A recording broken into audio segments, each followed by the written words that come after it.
Hi, this is Brian. Welcome back to another Heroic Plus One. I'm typing this a few days after Emerson finished playing in the Texas State Chess Championships.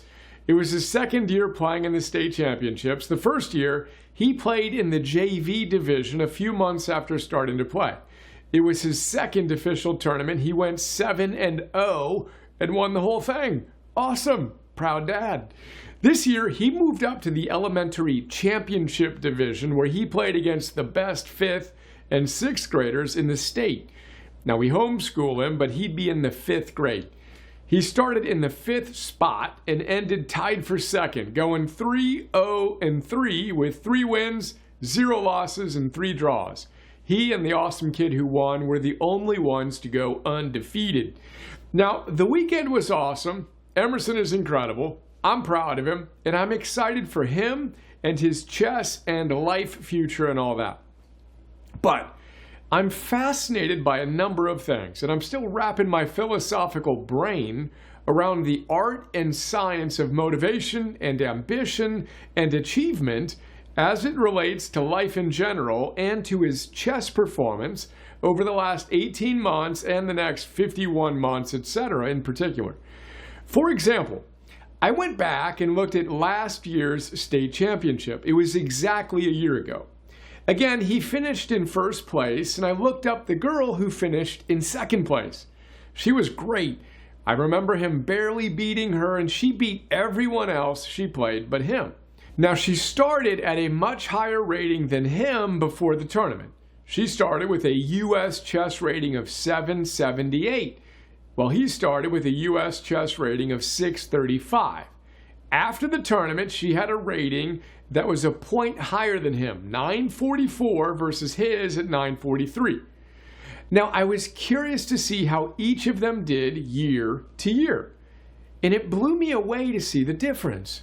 Whereas Emerson went from a post-tournament rating of 943 up to a peak of 1632, which to be clear is crazy, she went from a post-tournament rating of 944 down to 699. Now, of course, there are a lot of potential reasons for this, all of which are, of course, valid and important. Maybe she just wasn't that into chess in the first place, maybe she got really excited about something else, or maybe an infinite number of other factors played a role. Again, there are a lot of potential reasons for this, all of which are, of course, valid and important. And I find myself scratching my head and thinking about this and how we may be able to apply some wisdom from it to our lives. Now, knowing we're all busy and you don't have time for me to ponder these issues with you in this plus one forever, let's see if we can boil this contemplation down into a practical bit of wisdom. Here's the deal. I currently think that the number one thing that differentiated Emerson from our fellow chess kid is simple. As we discussed in the very first plus one we created when Emerson first got into chess, check out To Become a Master, he knew exactly what he wanted. He wanted to be a U.S. chess candidate master by the time he was 12.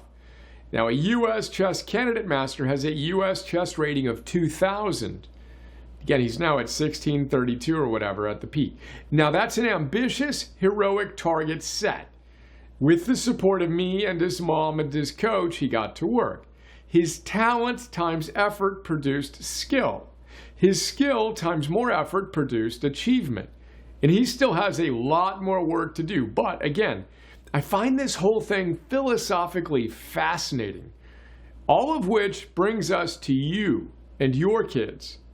Today's plus one. What do you really, really, really want? I'm serious. What do you really, really, really want in your life? Take the time to slow down for a moment and get really clear on the heroic target that most inspires you. Then, let's set that heroic target, whoop it, and get to work. It's day one. We're all in. Let's go. Little PS, I've never done this before, but I'm actually going to play the plus one from February 6th, 2023. So you can see how we were thinking about things in the very beginning of our chess journey. Check it out. Hi, this is Brian. Welcome back to another Heroic Plus One. Today, Emerson and I played chess as I ate breakfast. Here's him in the morning. Daddy, will you play chess with me while I eat breakfast? Me, yes. As I remembered my heroic commitments that I made that morning to respond to a bid from Emerson and play with the kids and create a micro moment of awesome with Emerson, target swipe, target swipe, target swipe, and he destroyed me. And I've never been happier to lose at anything in my life. I'm incredibly proud of how hard he has worked and played to get better and better such that he can now easily beat me. Parent tip, chesskid.com is amazing. All right, so today Emerson told me he would like to be a chess master. To which I said, awesome. I'd like to support you with that and all your other goals in life. Then I said, what specific level of mastery would you like to achieve? And by when would you like to do so? It's important to get clarity on your goals. In fact, that's rule number one of effective goal setting. Once we know the time target, we can plan accordingly.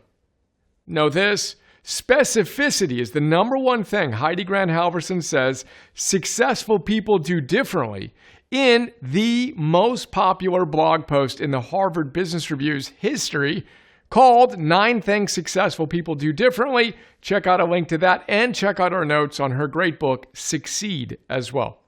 So, Emerson and I looked up the different titles the International Chess Federation bestows upon different tiers of mastery.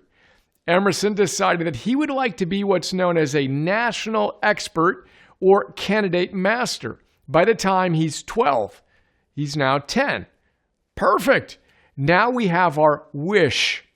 Then I asked him why he wanted to achieve that, to which he said it would be fun, and I'd be able to beat almost anyone. It's true, he says. I believe him. Perfect. Now we have our wish and our outcome, or the benefit we'll experience, when the wish comes to fruition. It's the first part of whooping and turning our dreams into reality.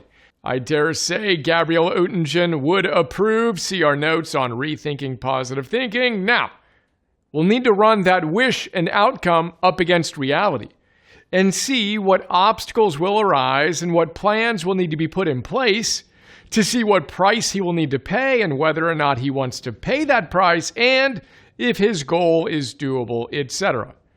We'll consult with a chess coach to walk through that process. Above my pay grade. But that isn't quite the point of today's plus one. This is. As we looked at the range of rankings, we saw that the lowest ranking is called National Class J, which includes people who only have a 100 to 199 ranking. Emerson saw that and said something along the lines of, that's not a very good ranking. Although that is, of course, true on one level, I told him, buddy, that ranking is actually the most important ranking. Then I said, you know why? And he said, I don't know. And I said, because if you don't have the humility to be that bad, you'll never get that good. And that's today's plus one. You want to be a master? Be willing to be a beginner. Day one, all in. Let's go, hero.